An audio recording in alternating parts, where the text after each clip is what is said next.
Bonjour tout le monde, on se retrouve pour un commentaire de l'évangile du jour. Nous sommes au chapitre 14 de l'évangile selon saint Jean. Jésus est rassemblé après la scène avec ses disciples et il donne à ses disciples et à nous une parole de consolation. Que votre cœur ne soit pas bouleversé. Il y a de nombreuses demeures dans la maison de mon Père. Jésus vient par là affermir notre espérance en la résurrection, vient affermir notre espérance dans le royaume de Dieu. Et il nous dit, après nous avoir dit cette semaine, je suis le bon pasteur, je suis la porte des brebis, je suis la lumière, Jésus nous dit aujourd'hui, moi, je suis le chemin, la vérité et la vie. Cette semaine, peut-être que vous avez écouté cette chronique de Monseigneur Mathieu Rouget sur Radio Notre-Dame. Si vous ne l'avez pas écouté, je vous invite vivement à l'écouter. Je mettrai peut-être le lien dans la description. Monseigneur Mathieu Rouget commençait cette chronique en disant « Il y a de la joie, Christ est ressuscité, il ne faudrait pas l'oublier. La mort qui nous fait peur, la mort qui nous angoisse, la mort qui nous regarde dans les yeux, eh bien, ce n'est pas le dernier mot, disait Mathieu Rouget. » Et il poursuivait « Le Seigneur a donné le dernier mot c'est la résurrection, c'est la vie. Et il faut vivre dès maintenant. » Alors cet évangile constitue une véritable espérance dans la résurrection. Et ce n'est pas pour rien que nous reprenons cet évangile régulièrement pour les obsèques.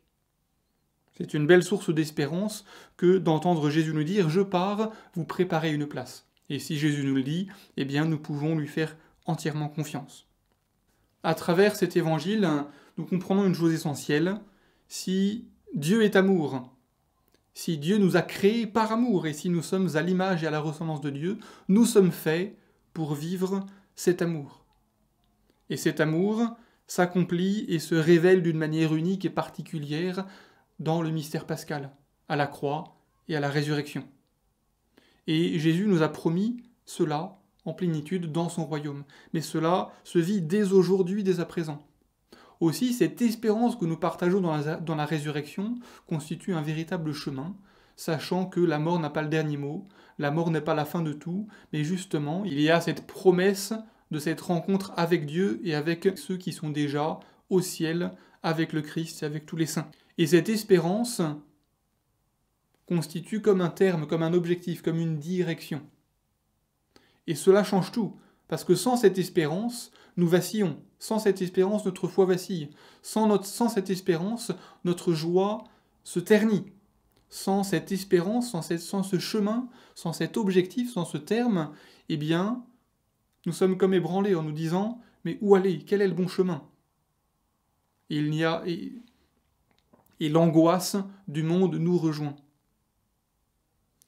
Alors demandons à l'Esprit Saint de venir affermir notre espérance dans la résurrection, afin que nous puissions de nouveau nous laisser relever et que nous puissions poursuivre le chemin avec une ferme espérance.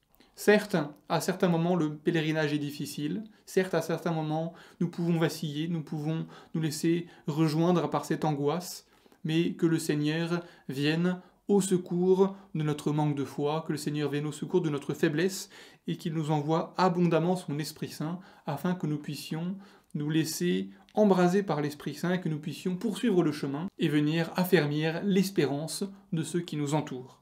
Bonne journée!